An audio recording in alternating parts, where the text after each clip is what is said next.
Isoho, Musoruana Kikuna Hamunku, Johan Chispuni Tupasu, Yachai Wangwinyasu.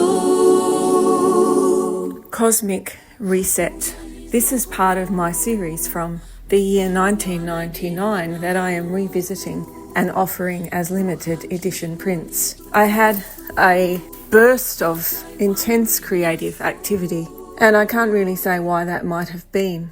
What I do remember is that we were leading into the turn of the millennia, and many people predicted a great crash of our computer systems, the zeros and ones. They said because the code was written in zeros and ones that all the zeros were going to completely cause some kind of societal meltdown of our digital systems. Well, it never happened. And I don't know if that's because of planning and preparation by those who envisaged this as a risk. Who could say? But some pointed to the Mayan timekeepers as pointing to this year as a kind of cosmic reset year. Subsequently, people looked further into this and discovered it was in fact the year 2012 that the Mayan timekeepers had identified, and when we correlate that with our own current calendars, well, there was indeed some massive things that were occurring for me personally during 2012, and many people I spoke to reported the same thing. We are 12 years after that date, and we are back at a time where astrologers say we are in this cycle, we are looping back over this cycle of 2012 and revisiting it. This is not a doomsday scenario. This is a tendency some people have to consider that every significant closure of a cycle spells doomsday. Well, what about if it actually spells a kind of cosmic reset in the best sense of the word? What about if we are always evolving into a more coherent state, not a less coherent one? I personally believe this to be true. I personally believe that the laws of physics apply, where everything is constantly reforming into a more complex state, not a less complex one. This is evolution through involution, through the integration of that which came before, and which will then lead to a more expanded and more complex and coherent form, not a less one.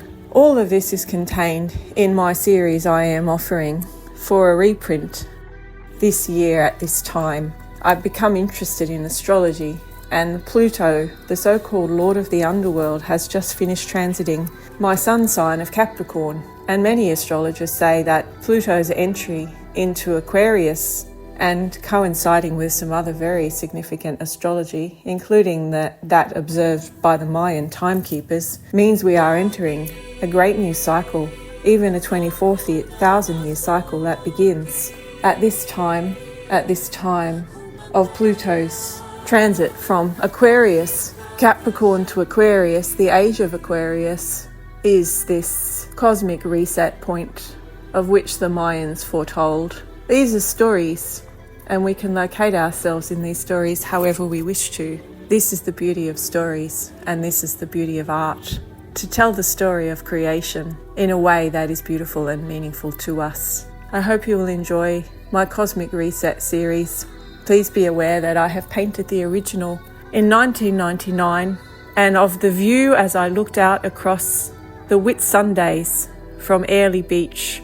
We jumped on the plane to return to Sydney in time for the fireworks that evening of 1999. And because we were on the plane on New Year's Eve and there weren't many people on the plane, Qantas shouted everybody free champagne, and it was a festive evening that I will never forget.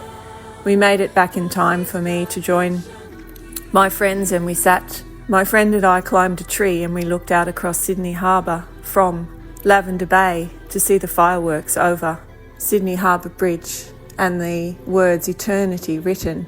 And perhaps it's no coincidence, certainly not for me, that I find myself once again here now, about to celebrate New Year's Eve on Sydney Harbour, living only a stone's throw from where I was on that day, living here on the North Shore looking out across the Harbour Bridge and the Opera House. And I will be celebrating the entry of 2025, and with Pluto in Aquarius, to transform our society in ways we can only dream of. And the better we can make our dreams, the better reality we can all build. Because first we dream it, and then we become it.